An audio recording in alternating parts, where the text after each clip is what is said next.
Hello, আসসালামু আলাইকুম। সবাই কেমন আছেন? আলহামদুলিল্লাহ, আমিও আছি মোটামুটি ভালোই। এটা রবিবার, কালকের রাতের ভিডিও করা। যেহেতু এখানে সামার টাইমটা খুবই কম থাকে, সো আমি রবিবারে কাছ থেকে বাসায় যেয়ে বাচ্চাদের নিয়ে বের হয়ে গেলাম। এই যে ওদেরকে নিয়ে চলে আসছে এই লেকের ধারে। সো এখানে অনেকে মাছ ধরছিল। সো আমার হাজব্যান্ড এখানে মাছ ধরেছে। সো জায়গাটা খুবই সুন্দর ছিল। অনেকদিন পর একটু মনটা ভালো লাগছে। তো দেশের এই অবস্থা, মন মানসিকতা খুবই খারাপ।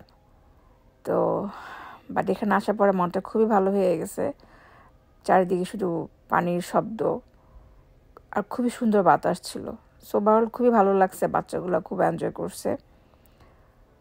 সো সবাই ভালো থাকবেন, আমার জন্য দোয়া করবেন। আর দেশের জন্য তো খুবই মন কাঁদতেছে, সবার যাতে ভালো থাকে দেশে, এই দোয়া করতেছি। আল্লাহ হাফেজ।